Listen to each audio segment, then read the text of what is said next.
नमस्कार कांदा उत्पादक शेतकरी मित्रांनो, वॉरियर शेतकरी या युट्यूब चॅनलमध्ये आपलं सहर्ष स्वागत. मित्रांनो, साधारणतः उन्हाळी कांदा एप्रिल महिन्यामध्ये काढणीस येतो. तर अशा वेळेस आपला कांदा काढणीस आला आहे हे कसे ओळखावे, मित्रांनो कोणत्या टायमाला कांदा काढणी करावी याविषयी सविस्तर माहिती आपण या व्हिडिओमध्ये पाहूया. त्यापूर्वी चॅनलवर नवीन असाल प्लीज चॅनल सबस्क्राईब करा, लाईक करा, शेअर करा. तर मित्रांनो, आपण साधारणतः एक नोव्हेंबर डिसेंबरमध्ये उन्हाळी कांदा लागवड करत असतो. तर अशा वेळेस आपला कांदा लागवड होऊन जवळपास 3 ते 3.5 महिने उलटल्यानंतर कांदा काढणीस येत असतो. मात्र अशा वेळेस कांदा काढणीला आला आहे, आता आपण कांदा काढला पाहिजे हे आपण कसं ओळखायचं, तर साधी आणि सोपी गोष्ट आहे मित्रांनो.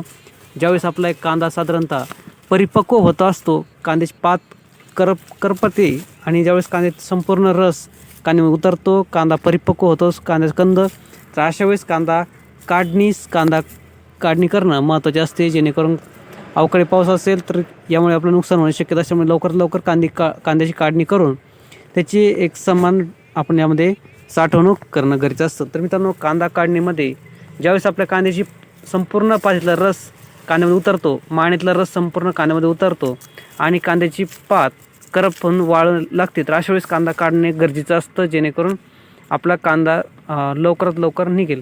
तर मित्रांनो, ज्यावेळेस मानेतला संपूर्ण रस कांद्याच्या कंदामध्ये उतरतो, तर अशा वेळेस कांद्याची मान ही पातळ होत असते आणि 2 बॉटन आपण दाबली तर ती पूर्ण दबते आणि वाकून खाली पात पडली असते. तर अशा वेळेस आपला कांदा काढणीस आला आहे हे आपल्याला समजते. ज्या शेतकऱ्यांचे कांदा लवकरात लवकर परिपक्व होतो त्यांनी कांदा काढणी गरजेचं असतं. मात्र मित्रांनो, यामध्ये काही शेतकऱ्यांचा कांदा लवकरात लवकर काढणी येत नाही, कांद्याच्या पातीतला रस कांद्यामध्ये उतरत नाही आणि कांद्याची फुगवण प्रॉपरली होत नाही. तर अशा वेळेस आपल्याला यामध्ये एक फवारणी घेणं गरजेचं असतं. त्यामध्ये 05234चा वापर करायचा आहे, 050 या विद्रव्य खताचा वापर करायचाच आहे.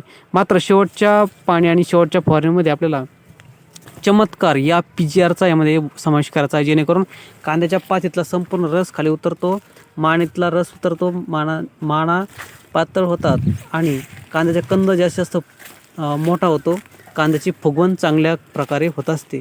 मित्रांनो, कांदा काढणी आला आहे ओळखायचं आपल्या सोपी ट्रिक आहे मित्रांनो. ज्यावेळेस कांद्याच्या 10 कांद्यामधून जर 5 कांद्याची पात पडली असेल, 40 ते 50% कांद्याची पात पडलेली असेल, तर अशा वेळेस आपला कांदा काढणी आला आहे हे ओळखावं आणि कांदा काढणी करावी.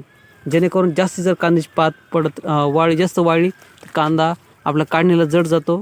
त्याचप्रमाणे कांद्याची खोडूनक होण्याची शक्यता असते, कांदा तुटण्याची शक्यता असते. तर अशा वेळेस आपल्याला योग्य वेळेस कांदा काढणी गरजेचं असतं. जास्त पात वाळली तर ती कांदा आपल्याला जमिनीतून निघायलासुद्धा हे कठीण होत असते, खोडून येण्याची शक्यता असते. त्यामुळे लवकरात लवकर कांदा काढणंसुद्धा गरजेचं असतं. मित्रांनो, यात जर काही शेतकऱ्यांचे कांदा लवकर काढणी येत नसेल, कांद्याची पात आणि हिरवी असेल, माना जर जाड असेल, तर अशा वेळेस त्यामध्ये नक्की चमत्कारचा वापर करा, जेणेकरून कांद्याचा संपूर्ण रस हा कांद्याच्या कंदामध्ये उतरतो, कांद्याची पात वाळते, संपूर्ण एन्झाईम्स रस कांद्यामध्ये उतरला तर आपल्या कांद्याची टिकवण क्षमता वाढत असते. त्यामुळे हा कांद्याच्या पातीमध्ये जो एन्झाईम्स असतात, संप्रेरक असतात, रस असतो, तो खूप महत्त्वाचा असतो. तो कांद्यामध्ये उतरणं गरजेचं असतं.